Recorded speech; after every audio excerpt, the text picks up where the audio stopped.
Assalamualaikum warahmatullahi wabarakatuh. Perkenalkan, kami dari kelompok 13 akan mempresentasikan hasil diskusi dari kelompok kami yang berjudul penilaian kinerja dan harga transfer. Untuk anggota kelompok kami, yang pertama ada Muhammad Hanafi, yang kedua ada Zaki Zakia, yang ketiga ada Ihsan, yang keempat ada Ken Sofi. Yang pertama ada pengukuran kinerja pusat investasi. Pengukuran kinerja pusat investasi dilakukan dengan menghubungkan laba yang dihasilkan dengan aset yang digunakan untuk menghasilkan laba tersebut. Terdapat dua ukuran untuk menilai kinerja pusat investasi, yaitu dengan Return of Investment atau ROI dan Residual Income atau disingkat RI. Apa itu Return on Investment? Imbal hasil atas investasi mengukur kemampuan untuk menghasilkan laba dari penggunaan sejumlah investasi tertentu. ROI adalah suatu rasio dengan pembilang laba yang dilaporkan dalam laporan laba rugi dan penyebutnya adalah investasi atau aset yang digunakan. ROI merupakan ukuran kinerja umum suatu pusat investasi. ROI menghubungkan operasi dengan aset yang digunakan untuk menghasilkan laba operasi. ROI dirumuskan berikut ini. ROI sama dengan laba operasi per aset operasi. Laba operasi menunjukkan laba sebelum biaya bunga dan pajak penghasilan. Aset operasi adalah semua aset yang diperlukan untuk menghasilkan laba operasi, antara lain meliputi kas, piutang, gedung, dan peralatan. Aset operasi rata-rata dapat dihitung dengan cara sebagai berikut.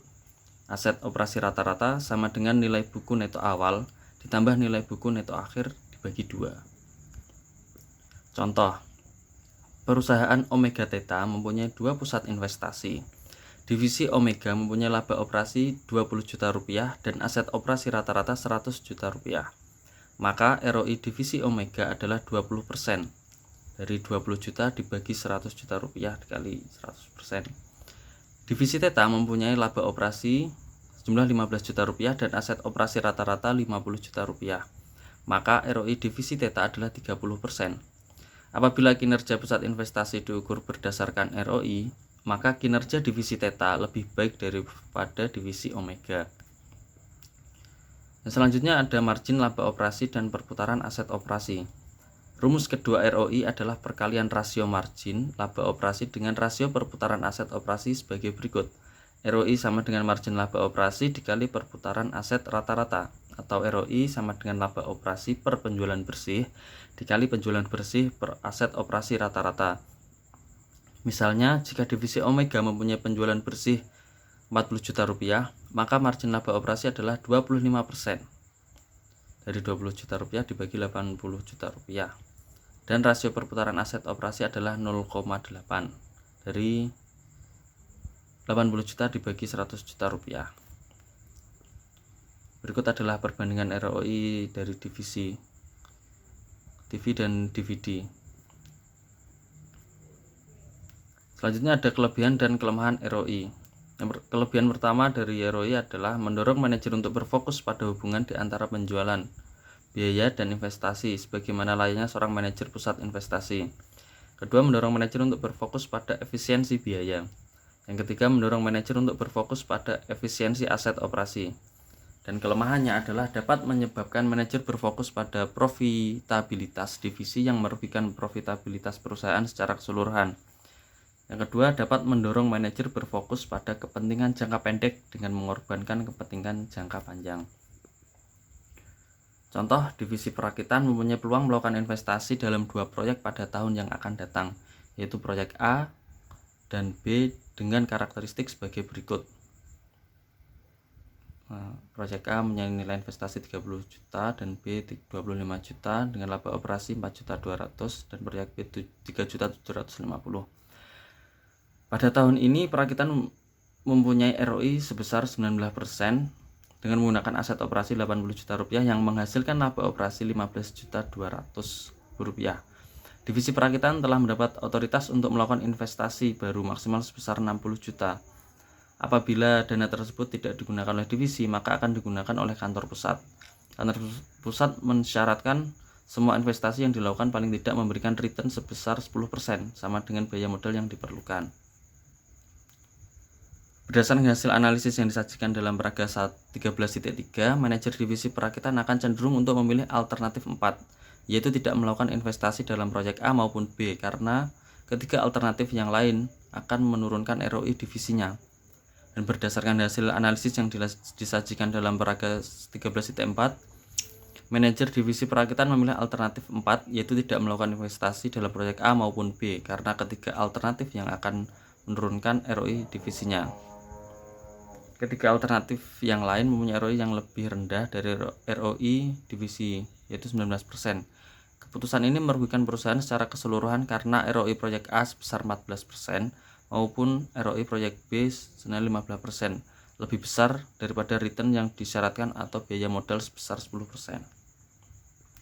Nah, selanjutnya ada residual income atau RI tadi. Apa itu residual income? Residual income adalah jumlah rupiah, bukan suatu rasio. Uang dihitung dengan mengurangkan beban modal dari laba operasi bersih. Beban modal dihitung dari aset yang digunakan dengan suatu rate of return tertentu, biasanya sebesar biaya modal. Rumus residual income sama dengan laba operasi dikurangi rate of return minimum dikali aset operasi. Kelebihan dari residual income yaitu dengan menggunakan data sebelumnya, manajer divisi perakitan akan menolak proyek A maupun B karena akan menurunkan ROI divisinya. Padahal proyek A maupun B mampu memberikan residual income sebesar 1.200.000 dan 1.250.000 dengan perhitungan sebagai berikut.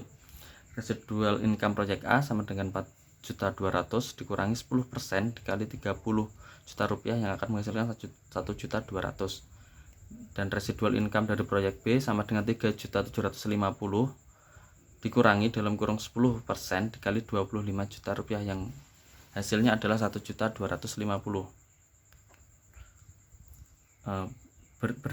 Berdasarkan hasil analisis yang disajikan dalam paragraf 13.5, manajer divisi perakitan memilih alternatif 3, yaitu melakukan investasi dalam proyek A maupun B karena memberikan kenaikan residual income tertinggi sebesar 2.450.000 dari 7.200.000 menjadi 9.650.000.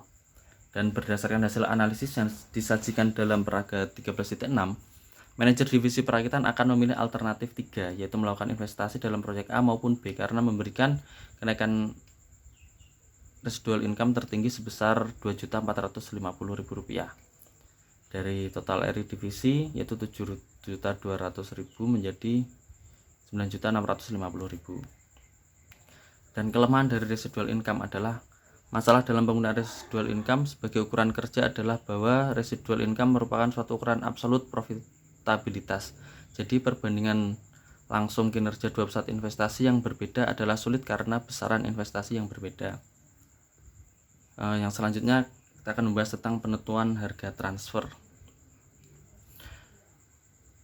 Penentuan harga transfer adalah harga barang atau jasa yang ditransfer di antara pusat-pusat pertanggungjawaban.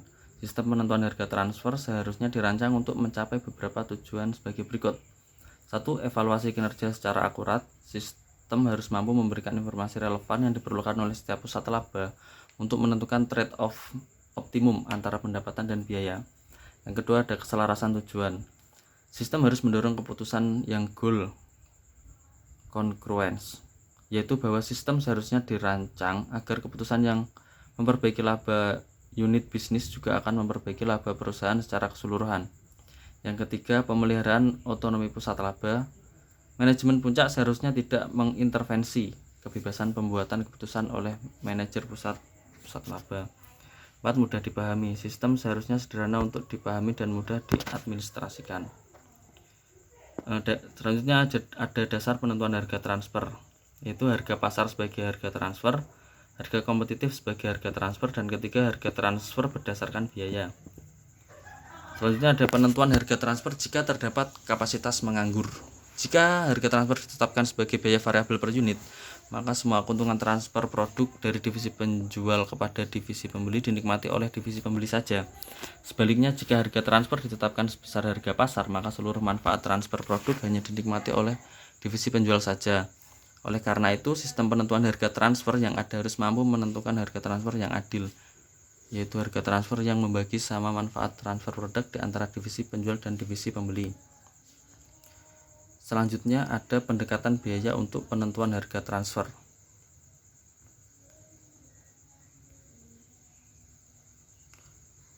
Pendekatan biaya kesempatan untuk mempertimbangkan sudut pandang pusat laba penjual maupun laba pembeli untuk mencapai tujuan tersebut.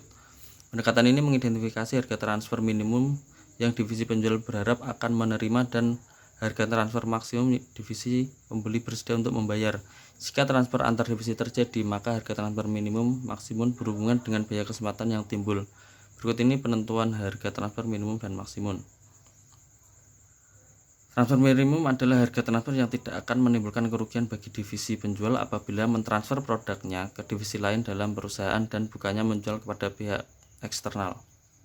Ketika ada transfer maksimum adalah harga transfer yang tidak akan menimbulkan kerugian bagi pembeli apabila membeli produk dari divisi lain dalam perusahaan dan bukannya membeli dari pihak eksternal.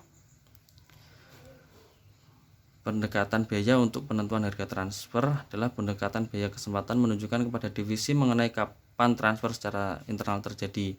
Produk seharusnya ditransfer secara internal ketika biaya kesempatan harga transfer minimum bagi divisi penjual adalah lebih kecil daripada biaya kesempatan atau harga transfer maksimum bagi divisi pembeli. Sekian dan terima kasih untuk pemaparan materi dari kelompok kami. Assalamualaikum warahmatullahi wabarakatuh.